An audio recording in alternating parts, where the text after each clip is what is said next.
Rema hari ini, Roma 8 ayat 32. Ia yang tidak menyayangkan anaknya sendiri, tetapi yang menyerahkannya bagi kita semua, bagaimanakah mungkin ia tidak mengaruniakan segala sesuatu kepada kita bersama-sama dengan Dia?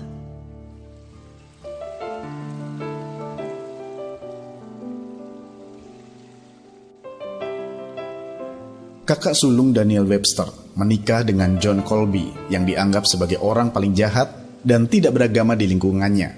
Lalu sampailah kabar kepada Webster bahwa terjadi perubahan atas diri Colby. Ia memutuskan untuk berkunjung ke rumah Colby. Suatu masuk ke rumah itu, Webster melihat sebuah Alkitab besar terbuka di atas meja. Colby sedang membacanya sebelum membukakan pintu untuk Webster. Setelah kunjungan itu, Webster bercerita kepada temannya, "Apapun yang dikatakan orang, tidak ada yang dapat meyakinkan saya bahwa ada hal selain kasih karunia Tuhan yang Maha Kuasa yang dapat membuat perubahan seperti yang saya dengan mata kepala sendiri menyaksikan dalam kehidupan John Colby." Perkataan tersebut menekankan betapa hebatnya kuasa salib Kristus dapat membuat pembalikan total dalam hidup seseorang. Tidak ada yang tidak dapat diubahnya. Ada dua penjahat yang disalib bersama dengan Yesus. Mereka adalah penjahat yang sudah selayaknya mendapatkan hukuman mati di kayu salib. Namun salah satu penjahat itu sudah banyak mendengar tentang Yesus. Ia menyadari bahwa Yesus bukanlah orang biasa, melainkan Sang Mesias, Raja di atas segala raja.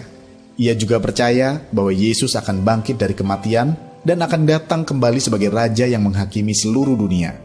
Itu sebabnya ia berkata, "Yesus, ingatlah akan aku apabila Engkau datang sebagai Raja." Ketika Yesus mendengar semua itu, Yesus langsung berkata, "Hari ini juga kamu akan bersamaku di Firdaus. Kamu sudah diselamatkan." Penjahat yang seharusnya mati di salib dan masuk neraka, tempat penghukuman kekal, berbalik langsung masuk surga kekal. Bersyukur bagi kita semua, karya kayu salib Kristus bukan hanya memberi jaminan hidup kekal di surga, tetapi juga mengerjakan pembalikan total ketika kita masih ada di muka bumi ini. Asal kita percaya bahwa Yesus adalah Tuhan, Allah yang Maha Kuasa, maka Tuhan akan mengerjakan pembalikan total dalam hidup kita, sehingga segala kegagalan dan kekurangan dalam hidup kita pasti akan diubahkan, karena kayu salib Kristus sanggup mengerjakan mujizat pembalikan total.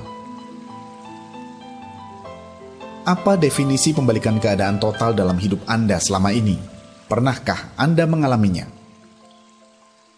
Menurut Anda, mengapa kayu salib dapat mengerjakan pembalikan keadaan total dalam hidup kita?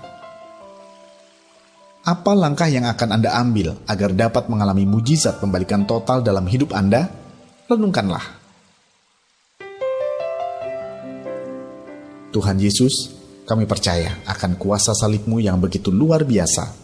Kami rindu hidup kami mengalami pembalikan total, sehingga melalui hidup kami, nama-Mu semakin dipermuliakan. Di dalam nama Tuhan Yesus, kami berdoa. Amin. Kayu salib Kristus akan mengerjakan mujizat pembalikan keadaan total dalam hidup kita.